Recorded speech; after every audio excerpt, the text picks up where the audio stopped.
never let a logger cut a tree on your property without a signed contract that has your interests forefront.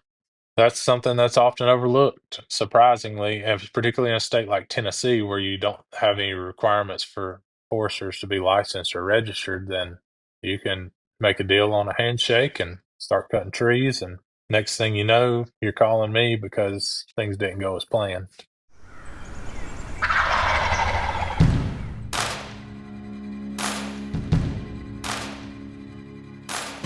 Welcome to Wild Turkey Science, a podcast made possible by Turkeys for Tomorrow. I'm Dr. Marcus Lashley, Professor of Wildlife Ecology at the University of Florida.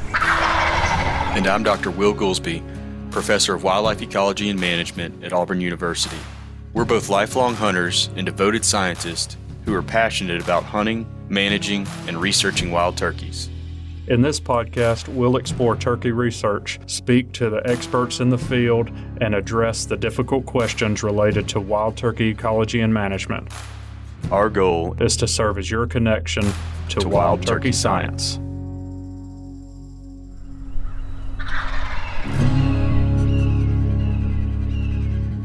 So, Jordan, addressing some of our questions from our listeners more directly, let's say somebody buys 300 acres and they know for them to meet their wildlife management objectives, we'll just say they love turkeys and they know they need to cut some timber to make things better for turkeys, but they don't have any experience doing that because they're a banker or something, and they bought this as a recreational property and they know they need to get that done, but they don't even know where to start. Where do they start? So the generic answer is going to be call a local consulting forester that you trust to get started, but that's not really where I'm going to start with this. I think the first thing a landowner needs to do is, if they don't have a recent survey on their property and their boundaries aren't clearly marked, they need to do that.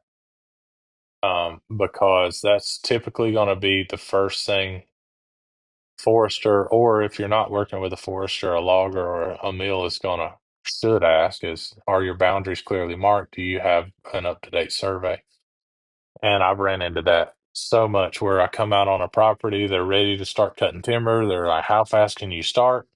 I'm like, your boundaries aren't even marked. And I'm not going to use Onyx or Hunt Stand to go around and flag your boundaries, because those tax maps are notoriously off by, and Absolutely. if you're off by 10 feet and you start cutting someone else's trees, that's just such a headache. So That reminds me of a story where Onyx almost had me poaching a turkey one time. yeah, it's easier to get out of shooting a turkey than it is and I had to cutting a call the banana. landowner and say, "Hey, I'm pretty sure that that little piece across the creek where this bird's gobbling right now, this Onyx is showing is on your property is not, is it?" And he was like, "No, it's not." And I was like, "Man, Yeah, I had him dead to yeah, rights." They're always right across the That's line, aren't right. they? yeah. Imagine being a logger in his track machine, timber feller buncher, looking at it. Big trees. Onyx says it's there, but the pink ribbon says it's not. Yep. Yep. But yeah, that can be such a headache. So I encourage folks, before you even start thinking about a timber sale, make sure your property boundaries are clearly marked. And then taking a step forward from there, if you know you want to do something, but you don't know exactly what you want to do, and you're wildlife focused, I encourage you to meet with a wildlife biologist, whether that is someone in the private sector like myself, or someone that would come out and visit with you for free, that may be a private lands biologist with the your state wildlife agency. And that'll at least point you in the direction you want to go. If you're forestry focused or silviculture focused, do the same thing, but do it with a forester to try to develop some sort of game plan moving forward. I'm not saying it has to be a comprehensive 25-page management plan, but let's look at your property from an aerial perspective. Let's identify your objectives and then identify a practice that is going to help you meet those objectives. So let's say you're on 300 acres, you're wanting to manage for wild turkeys, you're completely closed canopy hardwood forest system.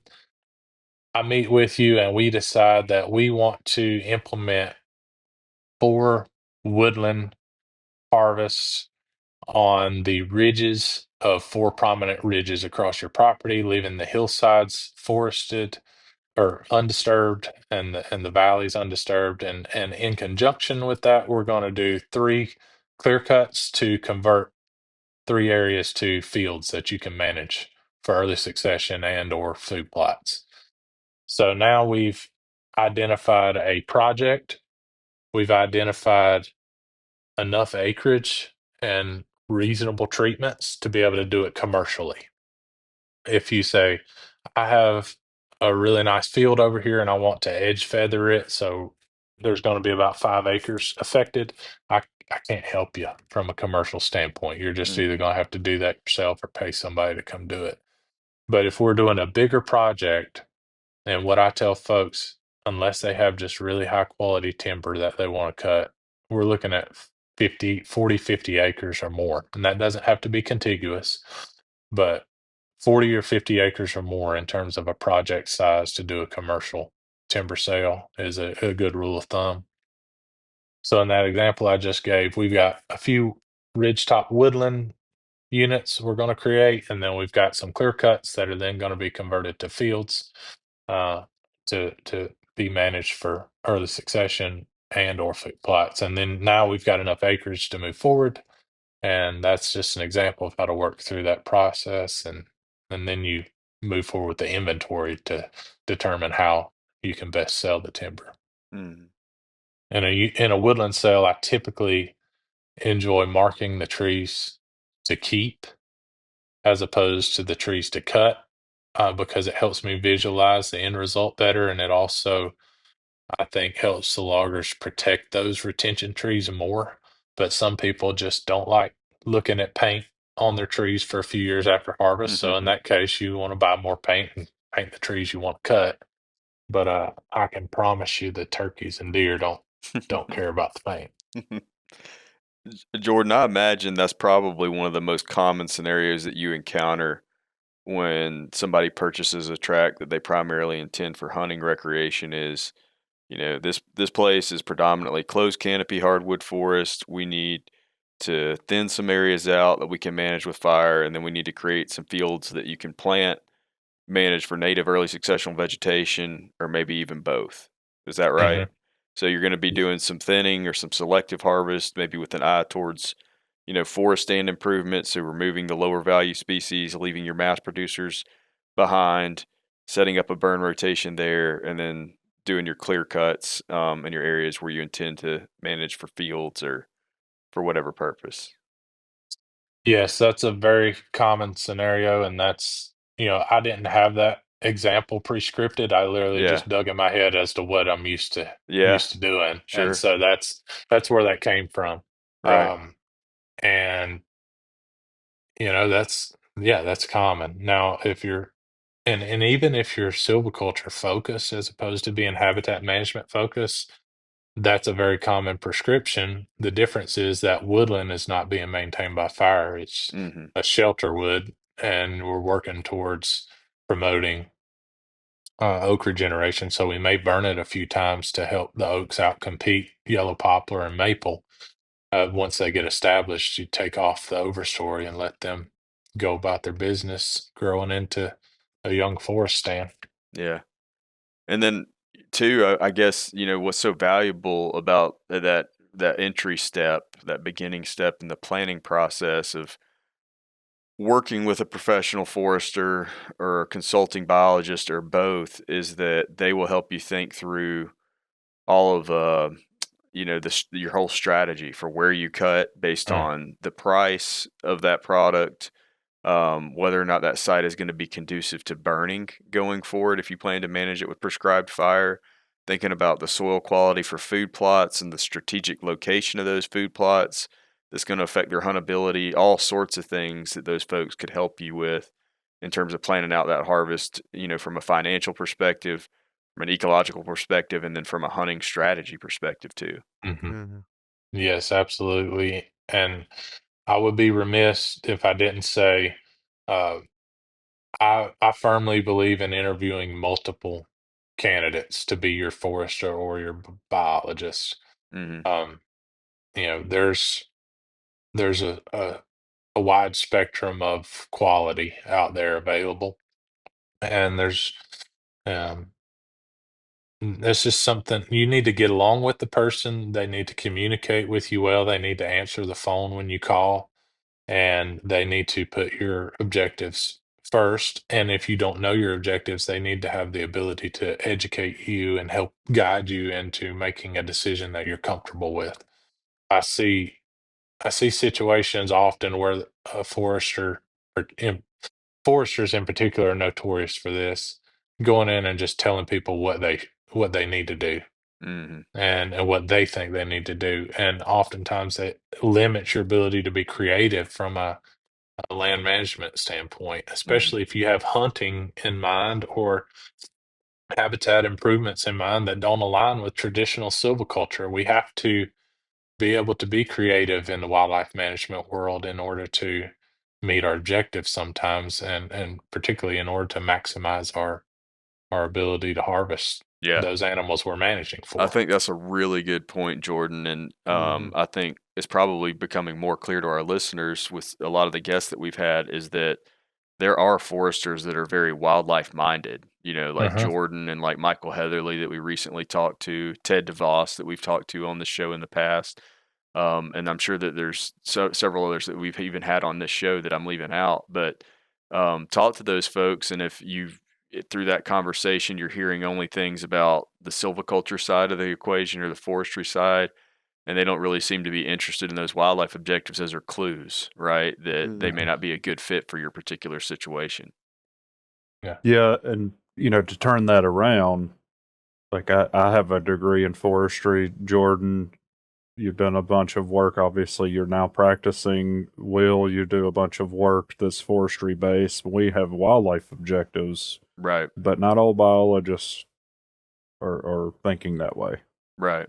or have a close enough connection to the forestry side of things to to make recommendations that can also fit within a forest management plan that's reasonable. Yeah. That's a good point, Marcus. And in a lot of cases, it's almost easier to vet a forester than it is a wildlife biologist because, states have requirements for that. You're a certified or registered forester. But with wildlife biologists, I mean, we have wildlife biologist certification through the Wildlife Society. So if you're shopping around for biologists to consult on your property, you could ask folks if they're a certified wildlife biologist, but that is not a legal requirement in order to consult as a wildlife biologist. So Right. Hmm. just keep that in mind. And in fact, I mean, there are consultants out there that don't even have wildlife biology degrees. So, Hmm. Yeah, lots of them. That's actually how we are in Tennessee, with biologists, but also foresters. You are not required to be a certified forester or a registered forester to practice forestry in Tennessee. oh So wow, I battle that frequently. There are more than one group out there that is practicing forestry that don't have true foresters, which some of them have learned through the trade, and I'm not going to act like you can't learn without a degree, but it certainly gives you a better sense of who's qualified when you can look up a registered forestry hmm, directory, or get on the Society of American Foresters page and look at their certified forester list. So I've yeah, made a point to be a registered forester in North Carolina because Tennessee does not provide a register or doesn't have a registered forester program, and a certified forester nationally with SAF, because I think it's important to have those credentials if you're going to run a business where you're promoting yourself as a consultant. right, And also, became a certified wildlife biologist with the Wildlife Society for the same reason. Now, that's my personal opinion, and the Tennessee Forestry Association has a different opinion, and that's why it hasn't changed. But I agree with you guys. It's important to weed out folks and evaluate their ability to help you. yeah, Well, I think the important thing is, you know, you need to be careful about who you select and the criteria that you use to select it. It might Hmm. vary across people. Like Yeah. one landowner might really value one set of credentials and skill sets and that sort of thing, while another one might have a very different view on how to vet people.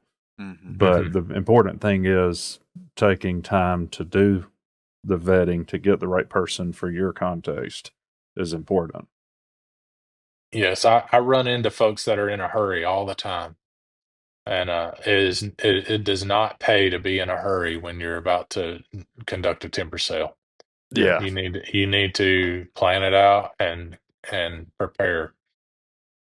It's a lot easier to cut a 50-year-old tree than it is to grow one.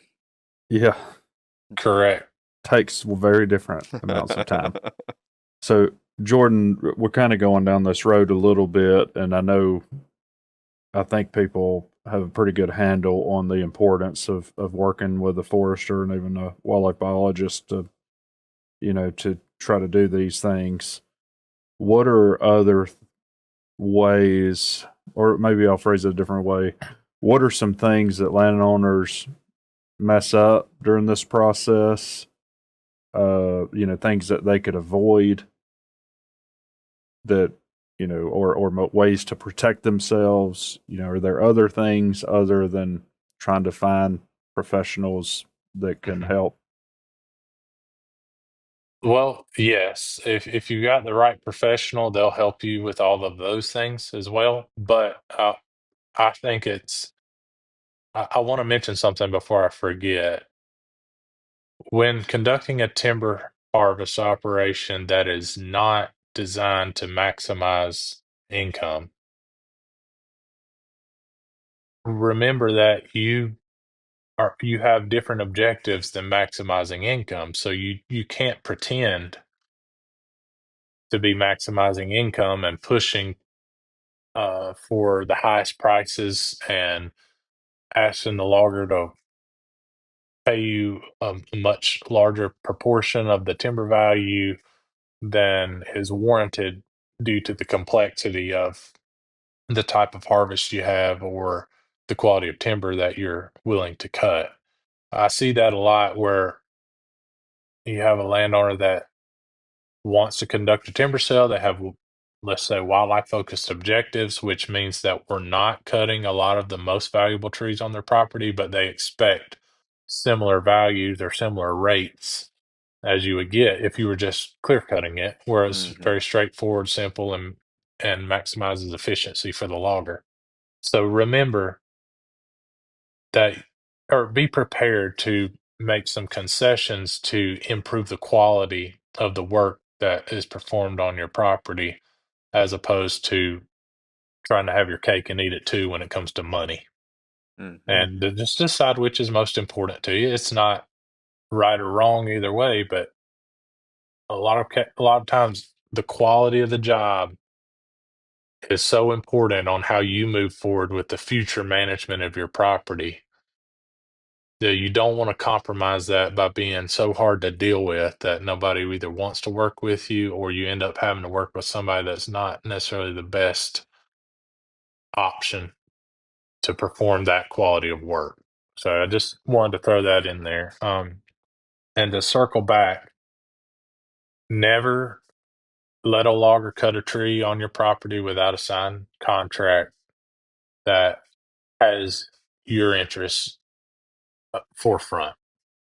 And that type of contract not only would include the pricing that you've all agreed to, ideally, it would include a performance bond that you have established um, to protect you in the event that something happens and you need to put some expense back into the property to fix roads or stream crossings or things that may end up not being up to your standards, and to outline the term of the contract, how long your contractor, logger, or sawmill that you've made the deal with has to complete the job, and also the insurance requirements. liability coverage that they need to carry to protect you in the event of any kind of accidents. These are all good things to keep in mind. And if you're working with a good consultant, they will have forms already available for you to review and edit accordingly to fit your property. That's that's something that's often overlooked, surprisingly, and particularly in a state like Tennessee, where you don't have any requirements for foresters to be licensed or registered. Then you can make a deal on a handshake and start cutting trees, and next thing you know, you're calling me because things didn't go as planned. Mm. Yeah, and it may be too late. Yeah. Right. I mean, that's human nature, right? We always think about the money we're spending on certain services, not the money that we're potentially saving by working with a professional and helping avoid bad decisions. Mm-hmm. Or considering the value of the trees you're retaining, Hmm. rather than looking at the value from a sawmill perspective, look at it from your habitat management objectives. Like, how valuable is having a good job to you? Like, there's more value in that than I think people give credit to sometimes. Like, there's a ton of value in good work that compounds into the future. Yeah, we've kind of talked about it from the perspective of how valuable is adding more gobblers to the property, Yeah. potentially, several gobblers per year for a long term. Like, how much is that gobbler worth for you? I kind of, I assign a lot of value to stacking them in there like sardines, personally. Yeah. Oh, Yeah. that's a question that only each man can answer in his heart. Yeah, yeah, Oh, that's that's unique right. to the person, but to me, that's Yeah. quite valuable. Yeah, and how valuable is, say, adding better access to your property that enables you to enjoy it more and hunt it more effectively, because you were able to incorporate some additional value added things to your contract for the logger that has his own bulldozer and excavator or track hoe that can provide some of those services while conducting the timber sale versus trying to get the most money out of it and then having to spend thousands of dollars on the back end to create access that would have been nice to have turnkey when they hauled the last load out. Yeah. And there's only certain folks that are capable of doing both, but they are out there, and it's so rewarding to see the satisfaction on a client's face when the logger leaves with the last load and there's nothing left for them to do except start getting ready to convert their fields or convert their clear cuts to fields and go hunting. Yeah. And I mean, I know that's a frustrating process a lot of times for landowners, especially if they've never done it before, because it takes some time, right? So Mm-hmm. they Mhm. don't want to hear that, oh, it's going to take us a while to get this sold. And then once we get it sold, they've got, a 1 year or an 18-month performance period or whatever. And then behind that, it's going to take us some time to get our fire breaks in and then start burning. And then once we start burning, we need a couple of rotations of fire before this understory starts to look good. And then it's just Yeah. like, it seems like on and on and on, which is why I have found it to be extremely valuable to show landowners other places that have gone through that same process and what they Mm. look like 5, 6, 7, 8 years down the road, Mm. to give them that vision, because it is a mess for a while, and it is, unreasonably annoying how long the process can sometimes seem and how protracted it is, but it is so worth it in the Yeah. end, especially like, Jordan, up there where you work in that hardwood dominated region. It's not as uncommon as it is down here to come across a quail whistling during summertime. I Hmm. mean, I know this is a turkey podcast, but that's just like that classic sound, and I'm sure that you have landowners that view that as even more remarkable the first time that it happens. And just being able to have that, and then like the hardwood hills, it kind of sends chills down my spine to think about. Oh yeah. Absolutely. There's nothing sweeter in my book than the whistle of a bobwhite. And as a biologist, there's nothing more rewarding than being in a place where you did not hear quail 3 or 4 years ago, and then conduct a timber harvest combined with some prescribed fire and begin to intensively manage a property. And then you're turkey hunting late season, you're not even thinking about quail. Mm-hmm. And while you're chasing a tom, you hear a bobwhite. Oh, Yeah, that has happened, and that is, like you said, it's almost chilling. yeah. Well, and I mean, we talk so much, especially even on this show, because of where we're located, about pine management for turkeys and how conducive pine systems are to it. And that's really because that cover type dominates our landscape. And yeah, it's really simple because there's a big market for it to move those trees and to make it, an economically viable option. But the reality of it is, if have enough ground and you can work with a forester to start implementing some of this that we talk about in hardwood systems, you can really have your cake and eat it too in those environments, because the trees are producing something that is very valuable to the turkeys at the same time as your understory is. Mhm. And so that all just kind of synergizes together to be some of the best turkey habitats you could possibly put together. And it's great for deer, it's great for quail, like we just talked about. So, man, I'm just getting fired up to go manage some hardwoods thinking about this. Yeah, Yeah. it is rewarding when it all comes together, and that's why we do it. Well, Jordan, we've been going on for a while. As someone who loves hunting since they were little, and also trained professionally as a wildlife biologist and forester, what would you like to leave folks with? Like what do they need to know, or what have we not covered? I think something good to leave behind would be understand that it is a process. I didn't really hit on that. Will brought it up, and that was a great thing to add. The process is like, I guess a generic analogy would be making an omelet. When the logger shows up after you've done the preparation, you've got the contract, you've been working with the forester, you have big dreams, and they go to breaking eggs. Sometimes it may be best to don't even go out there and watch them. Just let them do their thing. Have your forester oversee the sale. Trust them that they're going to let you know if something goes wrong, and let their expertise in the field handle everything, and be ready to eat your omelet 4 or 5 years down the road, after your burn rotations get implemented, after your food plot that used to be a clear cut turns from bare dirt to something green, and you now have gobblers stacked in on the ridges like sardines around the edges of your food plots.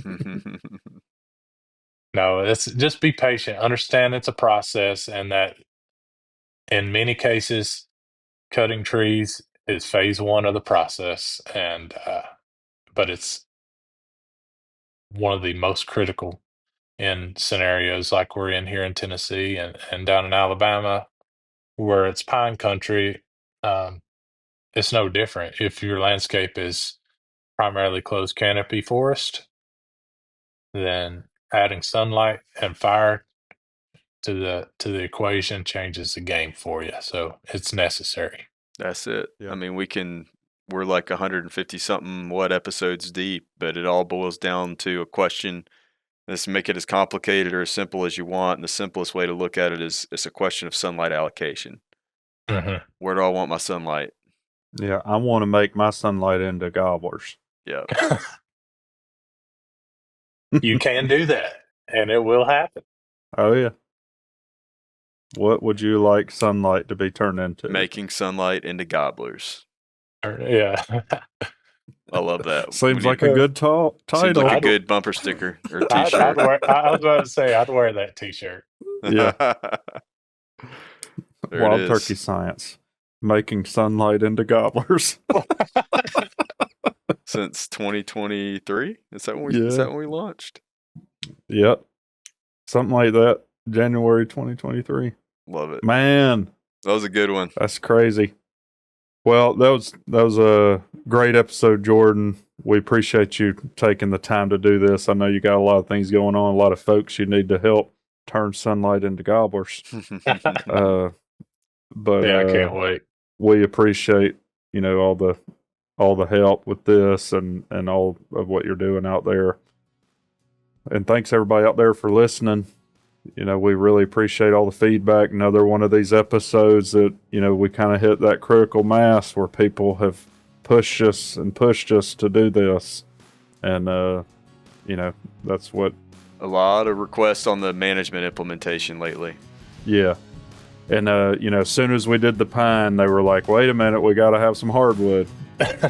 So Very good. Well, I hope people found it enjoyable to listen to and valuable information. And I want to thank you both for allowing me to participate. I had fun. It was a pleasure.